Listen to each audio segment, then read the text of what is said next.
ಶ್ರೀಗಳಾದ ಶ್ರೀ ಶಂಕರಾನಂದ ಮಹಾಸ್ವಾಮಿಗಳು ಈಗಾಗಲೇ ಆಗಮಿಸಿದ್ದು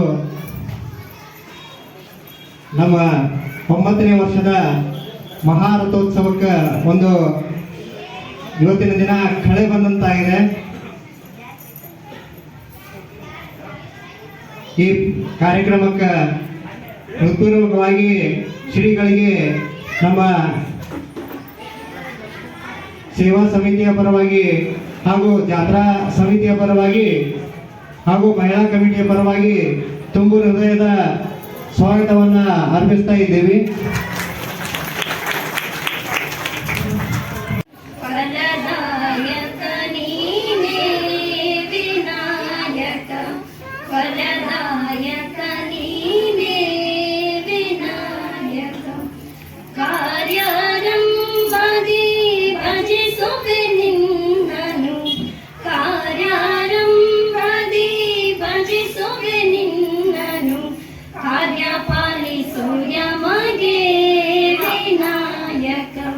ಪ್ರಾಸ್ತಾವಿಕವಾಗಿ 2 ಮಾತುಗಳನ್ನು ಶ್ರೀಮತಿ ಗೀತಾ ತಿಮ್ಮಯ್ಯ ಕೊಂಕಿ ಅವರು 2 ಮಾತುಗಳನ್ನು ಹೇಳಬೇಕಾಗಿ ವಿನಂತಿ. ಮುಕ್ಕಣೇಶ್ವರ ಮಠ ಗದಗ ಇವರ ಒಂದು ದಿವ್ಯ ಸಾನ್ನಿಧ್ಯದಲ್ಲಿ ಹಮ್ಮಿಕೊಳ್ಳಲಾದಂತಹ ಒಂದು ಶ್ರೀಗಳ ಆಶೀರ್ವಚನ ಕಾರ್ಯಕ್ರಮಕ್ಕೆ ತಮ್ಮೆಲ್ಲರಿಗೂ ಆದರದ ಸ್ವಾಗತ.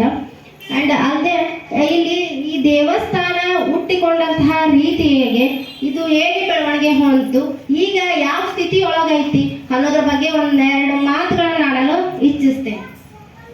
ಮೊದಲನೇದಾಗಿ ಈ ಒಂದು ದೇವಸ್ಥಾನ ಹೇಗೆ ಹುಟ್ಕೊಂಡು ಈ ದೇವಿ ಅಂತ ನಾವಿಲ್ಲಿ ನೋಡೋದಾತಂತಂದ್ರೆ, ಈ ದೇವಿ ಒಂದು ಬಚ್ಚಲ ಮೋರಿಯೊಳಗ ಸಿಕ್ಕಂತಹ ಒಂದು ಮೂರ್ತಿ ಇದು.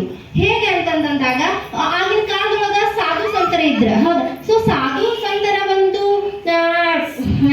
ಸಾಧು ಸಂತರಿಗೆ ಏನ್ ಮಾಡಿದ್ರಂದ್ರೆ, ದೇವಿ ಪ್ರತ್ಯಕ್ಷರಾಗಿ ನಾನು ಬಚ್ಚಲ ಮೋರಿಯೊಳಗ ಇದ್ದೀನಿ, ನನ್ನನ್ನ ನೀವು ಏನ್ ಮಾಡ್ರಿ ಅಂತಂದ್ರ ಅದನ್ನ ಅಗೆದು ತೆಗೆದು ನೀವು ನನ್ನನ್ನ ಪೂಜಿಸ್ರಿ ಅಂತ ಹೇಳಿ ಸಾಧು ಸಂತರಿಗೆ ಹೇಳ್ತಾನೆ. ಸೊ ಆ ಸಾಧು ಸಂತ ಏನ್ ಮಾಡ್ತಾನ, ಮರುದಿನ ಏನ್ ಮಾಡ್ತಾನ ಅಂತಂದ್ರೆ ದಿನ ಹೇಗೆ ಭಿಕ್ಷಾಟನೆಯನ್ನ ಮಾಡ್ತಾ ಇರ್ತಾರ ನೋಡ್ರಿ, ಹಾಗ ಭಿಕ್ಷಾಟನೆ ಮಾಡುವಂತಹ ಒಂದು ಸಂದರ್ಭದೊಳಗ ಮರುದಿನ ಎದ್ದು ತನ್ನ ಕರ್ಮಾದಿಗಳನ್ನ ಮುಗಿಸ್ಕೊಂಡು ಭಿಕ್ಷಾಟನೆ ಮಾಡೋದಕ್ಕೆ ಹೊರಡ್ತಾನ. ಆ ದೇವಿ ಹೇಳ್ತಾಳ ಏನಂತಂದ್ರೆ, ನಾನು ನಿಮ್ಗೆ ಸಿಗ್ತೀನಿ ಅಂತ ಹೇಳ್ತಾಳ. ಯಾವಾಗ ಸಿಗ್ತಾಳ, ಅದಕ್ಕೆ ಕಾರಣ ಎಲ್ಲಿ ಸಿಗ್ತಾಳ ಅನ್ನೋದು ಬೇಕಲ್ಲ. ಹಾಗಾಗಿ ಆ ಒಬ್ಬ ಸಾಧು ಸಂತರಿಗೆ ದೇವಿ ಹೇಳ್ತಾಳಂತ ಏನಂತಂದ್ರೆ, ನೀನು ಭಿಕ್ಷೆಯನ್ನ ಬೇಡ್ತಾ ಇರ್ತೀಯ, ಆ ಭಿಕ್ಷೆಯನ್ನ ಬೇಡಿದಾಗ ನಿನ್ನ ಜೋಳಿಗೆ ತುಂಬಿ ಯಾವಾಗ ಅದು ಭಾರವಾಗಿ ಕೆಳಗಿಳಿತೈತೋ ಆ ಜಾಗದೊಳಗ ನಾನು ನಿಮಗ ಸಿಗ್ತೀನಿ ಅಂತ ಹೇಳಿ ಹೇಳ್ತಾಳಂತ. ಆ ಜಾಗ ಯಾವುದು ಅಂತಂದ್ರೆ ಈ ಒಂದು ಹುಚ್ಚುಗೌಡರ ಓಣಿಯಲ್ಲಿ ಇರುವಂತಹ ಜಾಗದೊಳಗ ದೇವಿ ಸಿಗ್ತಾಳ. ಅವ ಹಂಗ ಭಿಕ್ಷಾಟನೆಯನ್ನು ಮಾಡ್ತಾ ಮಾಡ್ತಾ ಬರ್ತಾನ. ಭವತಿ ಭಿಕ್ಷಾಂದೇಹಿ ಅಂತ ಹೇಳಿ ಭಿಕ್ಷೆಯನ್ನ ಹಾಕಿಸ್ಕೋತ ಬರ್ತಿರ್ತಾನ. ಬಂದಾಗ ಕೊನೆಗೆ ಏನಾಗುತ್ತ, ಈ ಒಂದು ಓಣಿಯೊಳಗ ಇರುವಂತಹ ಒಬ್ಬ ಮಹಿಳೆ ಏನ್ ಮಾಡ್ತಾಳ, ಒಂದು ಮರ ಏನ್ ಮಾಡ್ತಾಳ, ಜೋಳವನ್ನ ಅವನಿಗೆ ಭಿಕ್ಷೆಯನ್ನಾಗಿ ನೀಡ್ತಾಳ. ಆಗ ಆ ಜೋಳಿಗೆ ಏನಾಗುತ್ತ, ತುಂಬಿ ಕೆಳಗಿಳಿಯುತ್ತ. ಸೊ ಅದು ಕೆಳಗಿಳಿದಾಗ ಆಗ ಆ ಸಾಧುಗ ಆ ದೇವಿ ಹೇಳಿರ್ತಾಳಲ್ಲ, ನಿನ್ನ ಜೋಳಿಗೆ ಯಾವಾಗ ತುಂಬುತ್ತ ನೋಡು, ನಾನು ಆ ಜಾಗದೊಳಗೆ ಸಿಗ್ತೀನಿ ಅಂತ ಹೇಳಿ ಅವಾಗ ಏನ್ ಮಾಡ್ತಾಳ ಅಂತಂದ್ರ, ದೇವಿಯನ್ನ ಇದ್ಲೇ ದೇವಿ ಸಿಗ್ತಾಳ ಅಂತ ಅನ್ಕೊಂಡು ಆ ಸಾಧು ಏನ್ ಮಾಡ್ತಾನ, ತೆಗೆದು ಆ ದೇವಿಯ ಒಂದು ಮೂರ್ತಿ ಸಿಗತ್ತ. ಆಗ ಆ ದೇವಿಯ ಮೂರ್ತಿಯನ್ನ ತೆಗೆದು ದೇವಿಯ ಪ್ರತಿಷ್ಠಾಪನೆಯನ್ನ ಮಾಡ್ತಾರೆ. ಮೊದಲು ಈ ಒಂದು ದೇವಸ್ಥಾನ ಹೇಗಿತ್ತಂದ್ರ ಮಣ್ಣಿನ ಮೂರ್ತಿ ಇತ್ತು, ಮಣ್ಣಿನ ದೇವಸ್ಥಾನ ಕೂಡ ಇತ್ತು, ಹೌದಾ? ಇದು ಮುಂದೆ ಬರ್ತಾ ಬರ್ತಾ ಬರ್ತಾ ಏನಾಯ್ತು ಅಂತಂದ್ರ, ಇದು ಸುಮಾರು ಬಾದಾಮಿ ಚಾಲುಕ್ಯರ ಕಾಲದ ಒಂದು ದೇವಸ್ಥಾನ ಅಲ್ದ.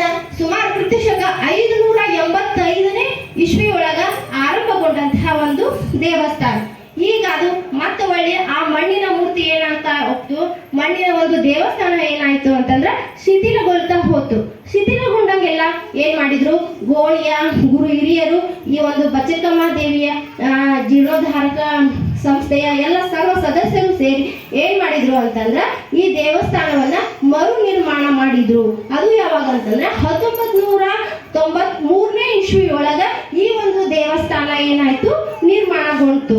ಈ ದೇವಸ್ಥಾನ ನಿರ್ಮಾಣಗೊಂಡ ಗೊಂಡ ನಂತರ ಇಲ್ಲಿ ಏನಾಗುತ್ತೆ ಅಂತಂದಾಗ ಈ ದೇವಿ ಇಲ್ಲಿ ಸುಮಾರು ಒಂದು 200 ವರ್ಷಗಳ ಹಿಂದೆ ಏನಾಗುತ್ತೆ ಅಂತಂದ್ರೆ ಪ್ಲೇಗ್ ರೋಗಕ್ಕೆ ತುತ್ತಾಗುತ್ತೆ.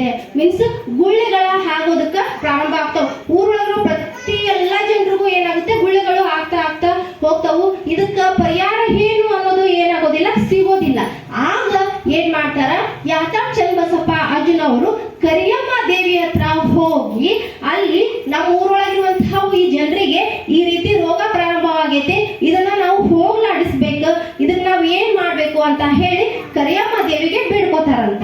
ಬೇಡ್ಕೊಂಡಾಗ ಆ ಕರಿಯಮ್ಮ ದೇವಿ ಹೇಳ್ತಾಳಂತ, ನಿಮ್ಮ ಊರಿಯೊಳಗ ಇರುವಂತಹ ಒಬ್ಬ ಗ್ರಾಮ ದೇವತೆ ಅದು ಬಚಕಮ್ಮ ದೇವಿ, ಆ ದೇವಿಗೆ ನೀನು ಬೇಡ್ಕೋ, ನಿಮ್ಮ ಊರೊಳಗಿರುವಂತಹ ಈ ರೋಗ ಏನಾಗುತ್ತೆ ನಿವಾರಣೆ ಆಗುತ್ತೆ ಅಂತ ಹೇಳಿ ಯಾತಾಳ್ ಚನ್ನಬಸಪ್ಪ ಅಜ್ಜನವ್ರಿಗೆ ಕರಿಯಮ್ಮ ದೇವಿ ಹೇಳ್ತಾಳೆ.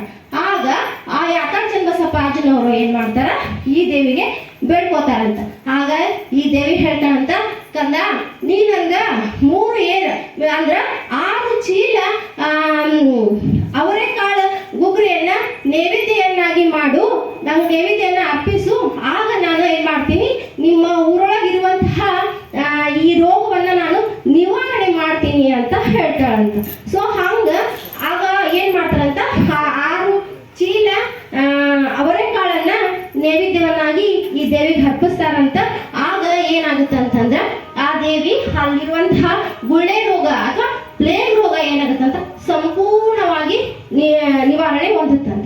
ಇದು ಏನಂತಂದ್ರೆ ಈ ದೇವಿಯ ಒಂದು ಪವಾಡ ಅಂತ ನಾವಿಲ್ಲಿ ಹೇಳ್ಬೋದು. ಅಂಡ್ ನೆಕ್ಸ್ಟ್ ಏನಾಯ್ತು, ಈ ದೇವಿಯನ್ನ ಈಗ ದೇವಸ್ಥಾನವನ್ನ ಕಟ್ಟಿ ಹಾಗೆ ಪೂಜೆ ಮಾಡ್ತಾನೆ ಹೋದಾಗ ಮುಂದೆ ಏನಾಯ್ತು ಅಂತಂದ್ರ ಈ ದೇವಿ ಎಲ್ಲ ಸದ್ಭಕ್ತರಿಗೂ ಕೂಡ ಆಗೋ ಸೌಭಾಗ್ಯವನ್ನ, ಮದ್ವೆ ಆಗದಿರೋರಿಗೆ ಮದ್ವೆ ಆಗುವ ಸೌಭಾಗ್ಯವನ್ನ, ಹೀಗೆ ಎಲ್ಲವನ್ನ ಕರುಣಿಸ್ತಾ ಬಂದು ಈ ದೇವಿಯ ಹಲವಾರು ಪವಾಡಗಳನ್ನ ನಾವಿಲ್ಲಿ ನೋಡ್ಬೋದು. ಅಲ್ಲದೆ ಮತ್ತ ಈ ದೇವಿಯ ಅನಂತರ ಪೂಜೆ ಮಾಡ್ತಾ ಹೋದಂತಹ ಅರ್ಚಕರ ಒಂದು ಸ್ವಪ್ನದೊಳಗ ಈ ದೇವಿ ಕಾಣಿಸ್ಕೊಂಡು ನನಗ ಬ್ರಹ್ಮ ರಥೋತ್ಸವದ ಒಂದು ಬೇಡಿಕೆಯನ್ನ ಅವಳು ಏನ್ ಮಾಡ್ತಾಳ ಮುಂದೆ ಇಡ್ತಾಳಂತ. ಬ್ರಹ್ಮ ರಥೋತ್ಸವವನ್ನ ಮಾಡಬೇಕು ಅಂತ ಅನ್ಕೊಂಡು ಎಲ್ಲ ಒಂದು ಓಣಿಯ ಹಿರಿಯರು ಎಲ್ಲರೂ ಸೇರಿ ಬ್ರಹ್ಮ ರಥೋತ್ಸವ ಮಾಡೋದಕ್ಕ ಪ್ರಯತ್ನವನ್ನ ಪಡ್ತಾರೆ. ಎಲ್ಲರೂ ಸೇರಿ ಆ ಒಂದು ಬ್ರಹ್ಮ ರಥೋತ್ಸವನ್ನ ಮಾಡಿ ಏನ್ ಮಾಡ್ತೀರನ್ನ ಮಾಡಿ ಪ್ರತಿ ವರ್ಷವೂ ಬ್ರಹ್ಮ ರಥೋತ್ಸವ ಮಾಡಿದ್ರು. ಈ ಒಂದು ಬ್ರಹ್ಮ ರಥೋತ್ಸವ ಆರಂಭ ಆಗಿ ಎಷ್ಟು ವರ್ಷ ಆಯ್ತು ಅಂತಂದ್ರೆ 9 ವರ್ಷಗಳ ಆಯ್ತು. ಈ ಒಬ್ಬ ದೇವಿಯ ಒಂದು ಇದಕ್ಕೆಲ್ಲ ಕಾರಣ ಯಾರು, ನೀವೆಲ್ರ ಹೌದಾ? ಇಲ್ಲಿ ಭಕ್ತರ ಯಾವ ರೀತಿಯಾಗಿ ಸಹಕಾರವನ್ನ ತೋರಿಸ್ತಾ ಆ ರೀತಿ ಏನಾಗುತ್ತ ಇಲ್ಲಿ ನಾವು ಬದಲಾವಣೆಗಳನ್ನ ನಾವು ಕಾಣ್ತಾ ಹೋಗ್ತೀವಿ, ಹೌದಾ? ಸೊ ಮೊದಲನೇ ವರ್ಷದ ಬ್ರಹ್ಮ ರಥೋತ್ಸವಕ್ಕೆ ಚಾಲನೆಯನ್ನ ನೀಡಿದವರು ಯಾರು ಅಂತಂದ್ರ ಈ ಶ್ರೀಗಳ ಈಗೂ ಕೂಡ ಇವ್ರು ಬಂದಿದ್ದಾರೆ. ಅಂಡ್ ಇಲ್ಲಿ ನಾವು ಏನ್ ಮಾಡ್ತಾರ, ಬ್ರಹ್ಮ ರಥೋತ್ಸವವನ್ನ ಮಾಡೋದ್ರಿಂದ ಪ್ರತಿ ವರ್ಷನೂ 5 ದಿನಾನು ಏನ್ ಮಾಡ್ತಾರ ಅತಿ ವಿಜೃಂಭಣೆಯಿಂದ ಫಂಕ್ಷನ್ಸ್ ಅನ್ನ ನಾವಿಲ್ಲಿ ಮಾಡ್ತಾ ಹೋಗ್ತೀವಿ. ಮೊದಲನೇ ದಿನವನ್ನ ಏನ್ ಮಾಡಿದ್ರ ಅಂತಂದ್ರ ಕಳಶಾರೋಹಣವನ್ನ ಮಾಡಿದ್ರು, ಸಾಯಂಕಾಲ ಸಂತರಿಂದ ಭಜನಾ ಕಾರ್ಯಕ್ರಮವನ್ನ ಮಾಡಿದ್ರು. ಇವತ್ತು ಬೆಳಗ್ಗೆ ಏನಂತಂದ್ರ ಕುಂಕುಮ ತಯಾರಿಕೆಯನ್ನ ಮಾಡಿದ್ರು. ಈಗ ಶ್ರೀಗಳ ಆಶೀರ್ವಚನವನ್ನ ಮಾಡ್ತಾ ಇದ್ದೀವಿ. ಅಂಡ್ ನೆಕ್ಸ್ಟ್ ನಾಳೆ ರಕ್ತದಾನ ಶಿಬಿರವನ್ನ ಏರ್ಪಡಿಸಲಾಗೈತಿ. ಅಂಡ್ ನಾಡಿದ್ದು ಮಕ್ಕಳಿಂದ ಸಾಂಸ್ಕೃತಿಕ ಕಾರ್ಯಕ್ರಮವನ್ನ ನಾವು ಏರ್ಪಡಿಸ್ತೀವಿ. ಅಂಡ್ ತೇರಿನ ದಿನ ಏನಾಗುತ್ತೆ ಬ್ರಹ್ಮ ರಥೋತ್ಸವ ನಡೆಯುತ್ತೆ. ಮರುದಿನ ಏನಾಗುತ್ತೆ ಅಂತಂದ್ರೆ ಅನ್ನ ಸಂತರ್ಪಣೆ ಕಾರ್ಯಕ್ರಮ ಕೂಡ ನಾವಿಲ್ಲಿ ನಡೆಸ್ತೀವಿ. ಸೊ ಇಷ್ಟೆಲ್ಲ ವಿಜೃಂಭಣೆಯಿಂದ ಕಾರ್ಯಕ್ರಮಗಳನ್ನ ನಾವು ನಡೆಸೋದಕ್ಕೆ ಕಾರಣ ಯಾರು ಅಂತಂದ್ರ ಎಲ್ಲ ಭಕ್ತಾದಿಗಳು, ಹೌದಾ? ಈ ಭಕ್ತಾದಿಗಳ ಒಂದು ಸಹಾಯ ಸಹಕಾರಗಳಿಂದ ನಾವು ಏನ್ ಮಾಡ್ತಾ ಇದ್ದೀವಿ, ಇವೆಲ್ಲ ಕಾರ್ಯಕ್ರಮಗಳನ್ನ ನಡೆಸ್ತೀವಿ. ಒಬ್ರಿಬ್ರಿಂದ ಮಾಡಕ್ಕಾಗುತ್ತೇನ್ರಿ ಇದನ್ನೆಲ್ಲ? ಆಗೋದಿಲ್ಲ. ಸೊ ಎಲ್ಲರ ಒಂದು ಸಹಕಾರ ಇಲ್ಲಿ ಬೇಕು. ಸೊ ಹಂಗ ಈ ಒಂದು ದೇವಸ್ಥಾನ ಏನಾಗೈತಿ ಶಿಥಿಲಗೊಂಡೈತಿ, ಸ್ಲ್ಯಾಬ್ ಎಲ್ಲ ಸ್ವಲ್ಪ ಇದಾಗೈತಿ. ಅದಕ್ಕ ಈ ಒಂದು ದೇವಸ್ಥಾನವನ್ನ ಜೀರ್ಣೋದ್ಧಾರ ಮಾಡ್ಬೇಕು ಅನ್ನೋದು ಇಲ್ಲಿಯ ಎಲ್ಲರ ಒಂದು ಇಚ್ಛೆ ಆಗೈತಿ. ಈ ಬಚಕಮ್ಮ ದೇವಿ ಟ್ರಸ್ಟ್ ಕಮಿಟಿ ಅವರು ಏನ್ ಮಾಡಿದಾರ ಅಂತಂದ್ರೆ ಇಂಜಿನಿಯರ್ಸ್ ಕಡೆಯಿಂದ ಈ ಒಂದು ದೇವಸ್ಥಾನದ ಒಂದು ನೀಲನಕ್ಷೆಯನ್ನ ಹಾಕ್ಸಿದ್ದಾರೆ. ಸೊ ಆ ನೀಲನಕ್ಷೆಯನ್ನ ಹಾಕ್ಸಿದ್ದಕ್ಕ ಈ ಒಂದು ದೇವಸ್ಥಾನ ಸಂಪೂರ್ಣವಾಗಿ ಕಲ್ಲಿನಿಂದ ಕಟ್ಟಬೇಕು ಅಂತ ಹೇಳಿ ನೀಲನಕ್ಷೆಯನ್ನ ಹಾಕ್ಸಿದ್ದಾರೆ. ಅದರ ಒಂದು ಖರ್ಚು ಏನಂತಂದ್ರೆ ಸರಿ ಸುಮಾರು 80 ರಿಂದ ಆಗೈತಿ. ಸೊ ಅದಕ್ಕೆ ಏನಾಗ್ಬೇಕಂದ್ರ ಎಲ್ಲರ ಒಂದು ಸಹಕಾರ ಬೇಕು. ಭಕ್ತಾದಿಗಳಾಗಿ ಎಲ್ಲ ಭಕ್ತಾದಿಗಳು ಬಚಕಮಾದೇವಿ ಜೀರ್ಣೋದ್ಧಾರಕ ಸಂಸ್ಥೆಯವರು, ಆಮೇಲೆ ತರುಣ ನವಭಾರತ ತರುಣ ಸಂಘದವರು ಅಂಡ್ ಮಹಿಳಾ ಮಣಿಗಳು, ಹೀಗೆ ಎಲ್ಲರ ಒಂದು ಸಹಕಾರ ಸಹಾಯ ಎಲ್ಲ ಒಂದು ಪಡ್ಕೊಂಡು ನಾವೇನ್ ಮಾಡ್ಬೇಕಂತಂದ್ರ ಇದರ ಒಂದು ಜೀರ್ಣೋದ್ಧಾರವನ್ನ ಮಾಡುವಂತ ಒಂದು ಪಣವನ್ನ ತೊಡೋಣ. ಯಾರು ದೂರ ಮಾಡಕ್ಕಾಗಲ್ಲ ಸಾರ್. ಇದ್ದೆ ಸಾರ್ ನನ್ನ ಬ್ರ್ಯಾಂಡು.